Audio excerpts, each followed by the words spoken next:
ಕನ್ನಡದ ಕವಿ ಇಲ್ಲಿದ್ದಾರೆ. ನನ್ನ 3ನೇ ಕವನ ಸಂಕಲನ ಬೇಚಾರ ಶಹರು, ಇದು ಬೆಂಗಳೂರಲ್ಲಿ ಬಿಡುಗಡೆ 2018ರಲ್ಲಿ ಬಿಡುಗಡೆ. ಅದರ ಬಿಡುಗಡೆ ಮಾಡಿ ಮಾತಾಡಿದ HL ಪುಷ್ಪ ಮೇಡಮ್ ಇಲ್ಲಿದ್ದಾರೆ. ಇದಕ್ಕಿಂತ ದೊಡ್ಡ ಭಾಗ್ಯ ಇನ್ನೇನು ಬೇಕು. ನಿಮ್ಮೆದುರು ನಾನು ನಿಂತು ಕವನ ವಾಚನ ಮಾಡ್ತಿದ್ದೇನೆ. Good evening and good afternoon to all. ನನ್ನ ಕವಿತೆ ಮೊದಲನೇದು, ಭಯವಾಗುತ್ತದೆ.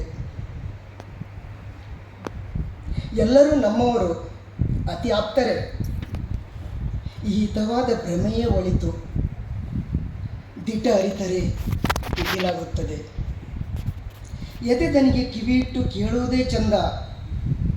ಹೇಳದ ಮಾತಿನ ಅಬ್ಬರಕ್ಕೆ ಭಯವಾಗುತ್ತದೆ. ಅರಿವಿನ ಲೋಕವನೇ ಅಕ್ಷರ ಲೋಕವನೇ, ಅರಿವಿನ ಲೋಕವನೇ ಅಚಲ ಶ್ರದ್ಧೆಯಲ್ಲಿ ದ್ವೇಷಿಸುವವರ ಖಯಾಲಿ ಕಂಡು ಭಯವಾಗುತ್ತದೆ. ಬಳಲಿದ ಹಸಿವಿಗೆ, ಮಂಕು ಕವಿದ ಭವಿಷ್ಯಕ್ಕೆ, ಕೈಚೆಲ್ಲಿ ಕುಳಿತ ಕನಸಿಗೆ, ಚಿಟಿಗೆ ಪ್ರೀತಿಗೆ, ಇಷ್ಟು ವಿಶ್ವಾಸಕ್ಕೆ, ಕರಾರುಗಳ ನೆರಳಿಲ್ಲದ ಮುಗುಳು ನಗೆಗೆ, ಮುಖಾಮುಖಿಯಾಗದಿರಲು ಹಠ ತೊಟ್ಟ ನಿಟ್ಟುಸಿರಿಗೆ, ಕರಾರುಗಳ ನೆರಳಿಲ್ಲದ ಮುಗುಳು ನಗೆಗೆ, ಮುಖಾಮುಖಿಯಾಗದಿರಲು ಹಠ ತೊಟ್ಟ ನಿಟ್ಟುಸಿರಿಗೆ ಯಾಕೋ ಭಯವಾಗುತ್ತದೆ.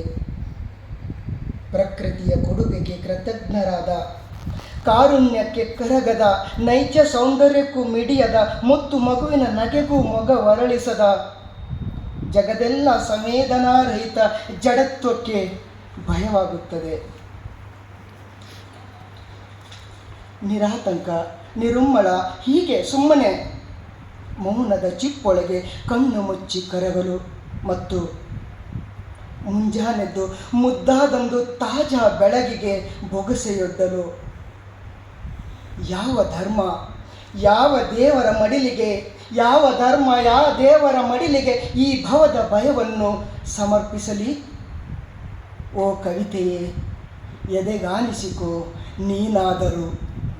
ನಮಸ್ಕಾರ. ಇದರ English version I only translated, of course with the help